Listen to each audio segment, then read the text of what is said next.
የዶናልድ ትራምፕ አድሚኒስትሬሽን በትናንትናው ዕለት ሌላ ክስ አስተናግዷል። የአሜሪካን የኢሚግሬሽን ሎው የሚጥስ እንደሆነ ከሳሾቹ ይናገራሉ። የዶናልድ ትራምፕ አድሚኒስትሬሽን በአሁኑ ሰዓት ባለኝ መረጃ ከዚህ ቀደም ከነበሩ ፕሬዚዳንቶች በተለየ ከፍተኛ ቁጥር ያለው ክስ ያስተናገደው ግንባር ቀደሙ ፕሬዚዳንት ሆኗል። ከዚህ ቀደም ከነበሩት ከነ ባራክ ኦባማ፣ ከነ ባይደን እና ከሌሎች ከነ ክሊንተን በተለየ የዶናልድ ትራምፕ አድሚኒስትሬሽን እጅግ በሚገርም ሁኔታ ከፍተኛ ቁጥር ያለው ክስ ያስተናገደ ይገኛል። አንዳንድ ዳታዎች እንደሚያመለክቱት እንኳን በሁለተኛው ተርም ለሁለተኛ ጊዜ ለፕሬዚዳንትነት ሲመረጥ በመጀመሪያዎቹ 2 ወራት ብቻ እንኳን 140 የሚሆኑ ክሶችን አስተናግዷል። ይህ የሆነው እንግዲህ በ60 ቀናት ብቻ ነው። ያ ብቻ አይደለም። አጠቃላይ እስከዛሬ በነበረው ቆይታ ከ500 በላይ ክሶችን አስተናግዷል የዶናልድ ትራምፕ አድሚኒስትሬሽን። ይህ እንግዲህ እጅግ በጣም አስገራሚ ነው። ምናልባት ዶናልድ ትራምፕ እየወሰዳቸው ያሉ እርምጃዎች እጅግ በጣም ፈጣንና ከፍተኛ የሆነ የሕግ ጥሰት የተስተዋለባቸው በመሆናቸው ምክንያት እነኚህ ክሶች ሊመሰረቱበት እንደቻሉ ያገኘኋቸው መረጃዎች ያመለክታሉ። እንግዲህ የዶናልድ ትራምፕ አድሚኒስትሬሽን ካስተናገዳቸው ከነኚህ ከ500 በላይ ክሶች መካከል ያገኘሁት ዳታ እንደሚያመለክተው ከሆነ 8 የሚሆኑ ክሶችን እንዳሸነፈ የሚያሳዩ ሲሆን ወደ 24 የሚሆኑ ክሶችን ደግሞ ሉዝ ሊያደርግ ችሏል ማለት ነው። አጠቃላይ ወደ 30 አካባቢ የሚሆኑ ክሶች ውሳኔ አግኝተዋል። ከነኚህ መካከል ቀደም ብዬ እንደነገርኳችሁ 8ቱን የዶናልድ ትራምፕ አድሚኒስትሬሽን ማሸነፍ ሲችል ወደ 24 የሚሆኑ ክሶችን ደግሞ ተሸንፏል። ያ ማለት ምንድነው እንግዲህ አጠቃላይ እስከዛሬ ከቀረቡ ክሶች መካከል ወደ 500 አካባቢ የሚሆኑት ስቲል በመታየት ላይ ይገኛሉ ማለት ነው። እንግዲህ ከነኚህ 500 ምናምን ክሶች መካከል በአሁኑ ሰዓት ውሳኔ ያገኙት በድምር ወደ 32 የሚሆኑት ናቸው ማለት ነው። ሌሎች ቀሪ ክሶች እንግዲህ በሂደት እየታዩ ውሳኔ የሚሰጥባቸው ይሆናል ማለት ነው። ከዚህ ዳታ ማየት የምንችለው ምንድነው የዶናልድ ትራምፕ አድሚኒስትሬሽን በፍርድ ቤቶችም እንግዲህ ከፍተኛ የሆነ ሽንፈትን እያስተናገደ መሆኑን ነው።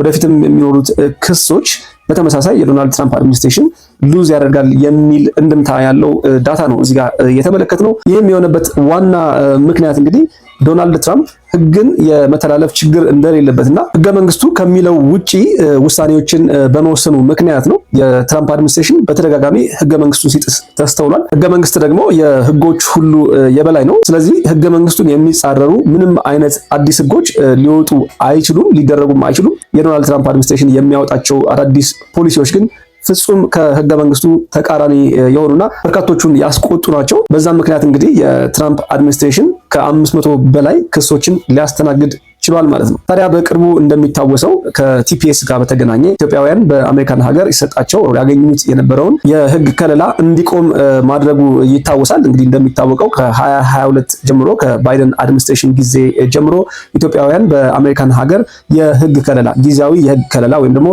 ቴምፖራሪ ፕሮቴክትድ ስታተስ ያገኙ ነበረ። ታዲያ የትራምፕ አድሚኒስትሬሽን እንዳለው ከሆነ በአሁኑ ሰዓት ኢትዮጵያ ያለችበት ሁኔታ ሰላማዊ በመሆኑና ኢትዮጵያውያን ወደ ሀገራቸው ቢመለሱ አደጋና ሪስክ የሌለ በመሆኑ ምክንያት ይህ ጊዜያዊ ከለላ እንዲነሳ አድርጎ ነበረ።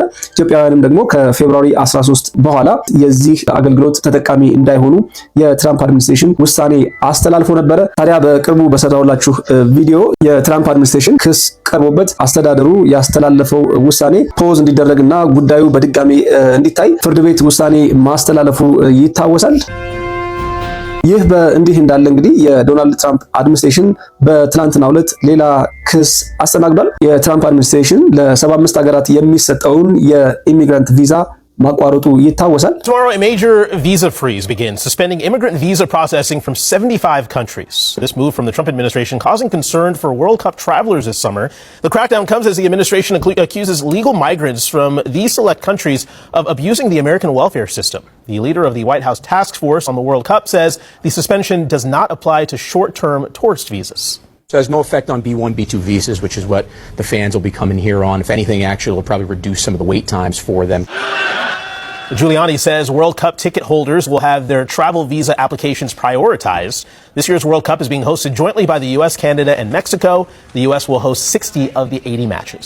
አስተዳደሩ ይህንን ውሳኔ ሲያስተላልፍ እንግዲህ እንደ ምክንያት ያስቀመጠው ጉዳይ እነኚህ ከ75 ሀገራት የሚመጡ የተለያዩ ሀገራት ዜጎች በአሜሪካን ሀገር ከገቡ በኋላ በጣም በከፍተኛ ደረጃ የመንግስት እርዳታን የሚጠቀሙና ጥገኞች በመሆናቸው ምክንያት እንደሆነ ጠቅሷል። በዚህ ምክንያት እንግዲህ የስቴት ዲፓርትመንቱ ተጨማሪ ቬቲንግ ወይም ደግሞ ተጨማሪ ምርመራና ማጣራቶችን ማድረግ ስለሚገባው ለእነኚህ 75 አገራት ይሰጥ የነበረው ቪዛ በጊዜያዊነት እንዲቆም አድርጋለሁ ሲል አሳውቀው ነበር። ይህንን ጉዳይ በተመለከተ ኮንሰርንድ የሆኑ አካላት ጉዳዩ የሚመለከታቸው አካላት ክስ መስርተዋል። ይህ ክስ የተመሰረተው እንግዲህ በትላንትናው ዕለት ነው። ክሱን ከመሰረቱ አካላት መካከል የዩኤስ ሲቲዝኖች ወይም ደግሞ የአሜሪካ ዜግነት ያላቸው ግለሰቦች፣ የኢሚግራንት ፋሚሊስ ወይም ደግሞ የስደተኛ ቤተሰቦች፣ ሲቪል ራይትስ ግሩፕስ እና ሌጋል ኦርጋናይዜሽኖች ይገኙበታል። ይህ ክስ በዋናነት ታርጌት ያደረገው ስቴት ዲፓርትመንቱን እና ሴክሬታሪ ኦፍ ስቴት የሆኑትን ማርኮ ሩቢዮን ነው። አስተዳደሩ በእነኚህ በ75 ሀገራት ላይ የወሰነው ውሳኔ ኢፍትሃዊ የሆነና ፋንዳሜንታል የሆነውን ራይት ወይም ደግሞ በጣም መሰረታዊ የሚባለውን የአሜሪካን የኢሚግሬሽን ሎው የሚጥስ እንደሆነ ከሳሾቹ ይናገራሉ። ይህ አስተዳደራዊ እርምጃ እንግዲህ ትክክለኛውን የአድሚኒስትሬቲቭ ፕሮሲጀር ያልተከተለና ሕግን በመጣስ የተደረገ የኢሚግሬሽን ፖሊሲ ለውጥ ነው። በዚህ ምክንያት ታዲያ ቀደም ብዬ የጠቀስኩላችሁ ኮንሰርንድ የሆኑ አካላት ወይም ደግሞ ጉዳዩ ይመለከተኛል ያሉ አካላት በትላንትናው ዕለት ክስ መስርተዋል። The Trump administration has just been sued in federal court over a sweeping new visa ban that blocks approvals and green cards from 75 countries. The plaintiffs are not abstractions.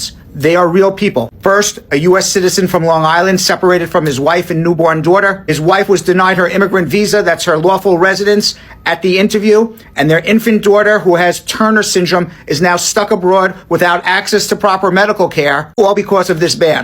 Second, a U.S. citizen in Rochester separated from his 2 teenage children, even though those visas were approved and fully paid for. And had those children entered the United States with those visas, they would become automatic U.S. citizens. Third, a Colombian doctor and endocrinologist who was supposed to continue cancer research at Harvard Medical School, now barred from entering the United States with his lawful permanent residence. These are legal immigrant visa cases, not illegal border crossings. And the government claims this ban is about public charge, meaning concern that immigrants will rely on welfare. In 2019, the Trump administration tried to radically expand the public charge rule to include benefits like Medicaid and food stamps. 5 different federal courts blocked it because the rule was found unlawful. Congress has never authorized blanket bans, wealth tests, or nationality-based assumptions about who may need welfare. That is why this ban is legally different from the Muslim ban. The Muslim ban was framed as national security, but this one is framed as economics, and it's still based on where you're from, what you look like, and not individually based. And take a look at the list. More than 85% of the banned countries are non-European, non-white.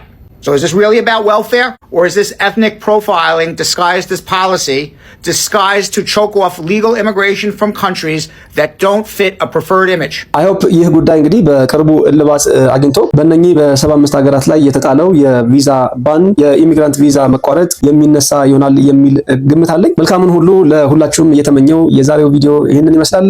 ታዲያ እንደተለመደው ቪዲዮውን ላይክ፣ ሼር እንዲሁም ደግሞ አዲስ ሆናችሁ የምትከታተሉ ሰብስክራይብ በማድረግ የቻናሉ ቤተሰብ እንድትሆኑ ግብዣይ ነው። ጤና ይስጥልን።